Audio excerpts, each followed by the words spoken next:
Hello दोस्तों, AICD device यानी automatic implantable cardioverter defibrillator device जो कि कार्डियक अरेस्ट के पेशेंट या वेंट्रिकुलर फिब्रिलेशन वाले पेशेंट्स या जिन व्यक्तियों को सीवियर हार्ट फेलियर है उनको लगाया जाता है। ये डिवाइस के क्या फ़ायदे हैं इस पर आज बात करेंगे।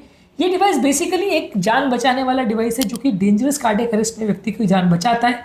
इसके क्या इंपॉर्टेंट एडवांटेजेस हैं इसको डिस्कस करना ज़रूरी है ताकि आपको एक ओवरऑल अंडरस्टैंडिंग बन पाए कि आपको या आपके फ्रेंड या रिलेटिव जिसको हार्ट फेलियर है उसको इस डिवाइस की ज़रूरत है या नहीं और क्या फ़ायदे इनके हैं।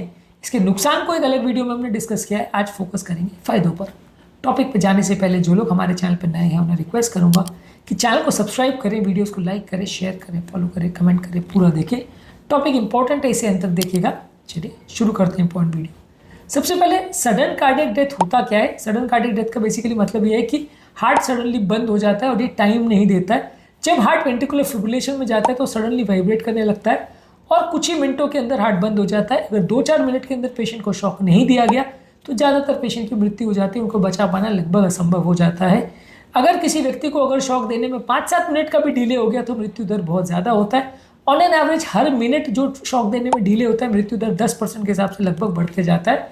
तो अगर आप जल्दी शॉक नहीं दे पाए तो ज़्यादातर पेशेंट को नहीं बचा पाएंगे। अब प्रॉब्लम ये कि घर पर तो डिफिब्रिलेटर होता नहीं है। डिफिब्रिलेशन डिवाइस जो कि हॉस्पिटल्स में अवेलेबल होता है वहाँ तक आप कितनी भी जल्दी पहुँचो, हॉस्पिटल पहुँचना अक्सर देर हो ही जाती है।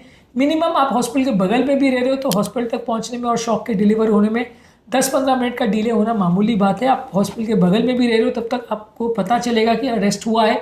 और आप पेशेंट को अगर मान लीजिए एम्बुलेंस का ना भी वेट करो, गोद में भी उठा के भागो तो भी हॉस्पिटल तक पहुँचने में और शॉक डिलीवर करने में 10-15 मिनट का डिले होना मामूली बात है। और ज़्यादातर पेशेंट उस समय तक बच नहीं पाएंगे। ज़्यादातर पेशेंट उस समय तक परमानेंट डेथ में जा चुके होंगे या परमानेंट मेंटल डिसेबिलिटी में जा चुके होंगे, वो कोमा में जा चुके होंगे। और उसके बाद फिर अगर शॉक डिलीवर होता भी है तो पेशेंट भले उसकी जान चालू हो जाए या हार्ट चालू हो जाए, रिदम आप अचीव कर लो, बीपी भी आ जाए, ब्रेन का परमानेंट डैमेज हो चुका होता है क्योंकि ब्रेन का डैमेज ज़्यादातर हार्ट के बंद होने के 3-4 मिनट के अंदर परमानेंट डैमेज चालू हो जाता है। और यदि 10 मिनट से ज़्यादा ब्रेन का ऑक्सीजन सप्लाई अगर कट ऑफ रहे, जो कि फिब्रिलेशन में अक्सर होता है, तो व्यक्ति का ब्रेन परमानेंट डैमेज हो चुका होता है और फिर उसका रिकवरी के चांसेस नहीं के बराबर है।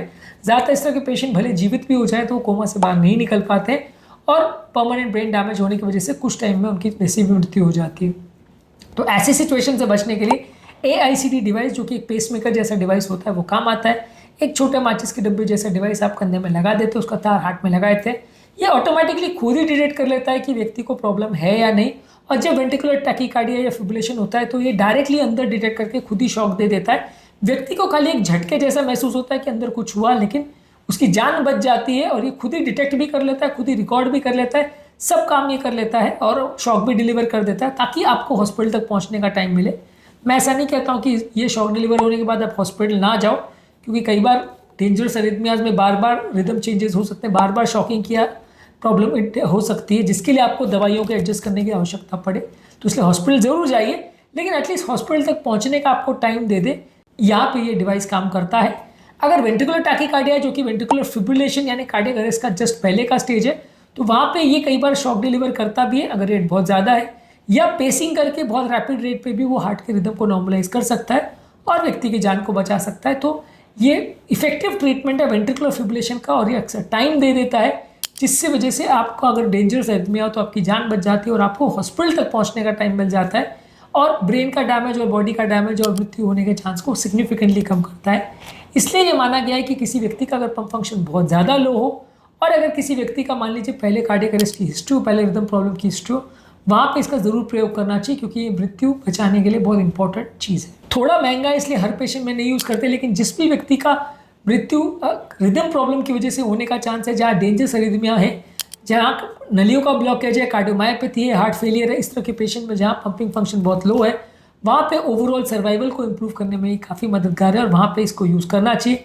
कई बार लाइफ थ्रेटनिंग अरिथमिया में पेशेंट का हॉस्पिटलाइजेशन की रिक्वायरमेंट भी कम हो जाती है, क्योंकि कई बार मान लीजिए पेशेंट को रिदम प्रॉब्लम है और हर बार हर प्रॉब्लम के लिए आप उसको हॉस्पिटल एडमिट करोगे तो खर्चा भी लगता है और टाइम वेस्ट भी होता है। तो इस वजह से छोटे मोटे अरिथमियाज या इस तरह के प्रॉब्लम्स को ये खुद ही मॉनिटर कर लेता है, डिटेक्ट भी कर लेता है और मैनेज कर लेता है, तो आपको हॉस्पिटलाइजेशन की ज़रूरत नहीं पड़ती, तो अननेसेसरी खर्चा और माथापच्ची नहीं बचता। और इसका बेस्ट एडवांटेज ये कि क्योंकि ये रिकॉर्डिंग करता है तो कई दिनों या महीनों बाद भी या सालों बाद भी आपको पता चल सकता है कि व्यक्ति को कितने बार रिदम का प्रॉब्लम हुआ और कितने बार मशीन ने ये डिटेक्ट किया और व्यक्ति की जान को बचाया। ये सारी चीज़ें रिकॉर्ड भी हो जाती है, तो बैकडेट पे भी आप जाकर रिट्रीव कर सकते हो कि क्या क्या पेशेंट को प्रॉब्लम हुई, कितने बार हुई, और उस हिसाब से अपनी दवाइयों के डोजेस को एडजस्ट कर सकते हो। ये कई तरह से काम करता है। एक तो ये है कि सडन शॉक डिलीवर करता है, जिसमें रिदम हार्ट का चेंज हो जाता है और हार्ट नॉर्मलाइज हो जाता है या रीस्टार्ट हो जाता है एक तरह से। पेसिंग थेरेपी में हाई रेट पे हार्ट को पेस करता है। अगर गति ज़्यादा बढ़ गई तो बहुत एग्रेसिव पेसिंग करके हार्ट को नॉर्मलाइज कर सकता है। गति कम हो जाए तो भी पेस कर सकता है, यानी गति कम में भी जान बचा सकता है, गति ज़्यादा में बचा सकता है। और इसके अलावा एक और डिवाइस आता है जिसको CRT डिवाइस बोलते हैं, यानी कार्डियक रीसिंक्रोनाइजेशन थेरेपी बोलते हैं। वो लोगों का पंप फंक्शन भी सुधारता है। AICD डिवाइस पंप फंक्शन नहीं सुधारता है। कार्डियक रीसिंक्रोनाइजेशन थेरेपी यानी CRT डिवाइस जो है वो पंप फंक्शन सुधारता है।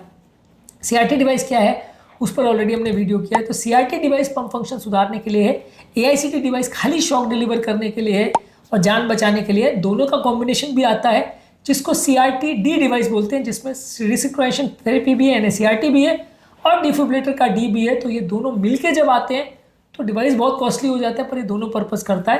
पर आइसोलेटेड अगर AICD करेंगे तो वो शिफ्ट शॉक करेगा, आइसोलेटेड अगर CRT करेंगे तो वो सिर्फ पंप फंक्शन सुधारेगा। दोनों को कंबाइन करेंगे तभी वो दोनों काम एक साथ करेगा। काफ़ी पेशेंट में दोनों की एक साथ ज़रूरत पड़ती है। ओवरऑल ये व्यक्ति के सर्वाइवल के चांसेस को बढ़ाता है, उसको पीस ऑफ माइंड देता है, स्ट्रेस से उसको बचाता है, मेंटल एंग्जाइटी और स्ट्रेस कम होता है, उसकी एक्टिव लाइफस्टाइल में भी सपोर्ट करता है। अगर वो कोई डेंजरस एक्टिविटीज़ करना भी चाहे तो गति को कम ज़्यादा होने से बचाता है। एक तरह से लोगों को पीस ऑफ माइंड देता है। और अलग अलग व्यक्ति में इसमें बहुत सारे तरह के फीचर्स रहते हैं। ये आपकी हार्ट फेलियर की भी मॉनिटरिंग कर सकता है, अलग अलग तरह से अलग अलग थेरेपीज़ भी डिलीवर कर सकता है। तो इसमें और भी कई एडवांस फीचर्स हैं जो धीरे धीरे करके लाए जा रहे हैं, जिसमें ये और भी तरह की चीज़ें को डिटेक्ट करके पेशेंट की मदद कर सकता है और हार्ट फेलियर में सर्वाइवल के चांसेस को इम्प्रूव कर सकता है। तो आज के टॉपिक में हमने बात करी कि AICD डिवाइस बेसिकली क्या इसके फ़ायदे होते हैं, कहाँ एडवांटेजेस है AICD डिवाइस और कहाँ इसको यूज़ करना चाहिए। इसके डिसएडवांटेज है, उसकी बुराइयों पर एक अलग से हमने वीडियो किया है, एक ओवरव्यू पर अलग से वीडियो किया है। इन वीडियोज़ को भी ज़रूर चेकआउट कर लीजिएगा ताकि ओवरऑल आपकी अंडरस्टैंडिंग बन पाए। इसके अलावा पेसमेकर्स पर हमने भी बहुत सारे वीडियोज़ किए। पेसमेकर और AICD डिवाइस लगभग एक जैसा होता है, बस दोनों का काम करने का तरीका अलग होता है। दोनों के प्रिकॉशंस और सारे एडवांटेज डिसएडवांटेज लगभग एक जैसे होते हैं, इसलिए इनके बारे में जानना और समझना ज़रूरी है। उम्मीद करूँगा कि आज के टॉपिक में कुछ नई बातें जानने को मिली होगी। जो लोग हमारे चैनल पर नए हैं उन्हें रिक्वेस्ट करूँगा कि चैनल को सब्सक्राइब करें, वीडियोज़ को लाइक करें, शेयर करें, फॉलो करें, कमेंट करें।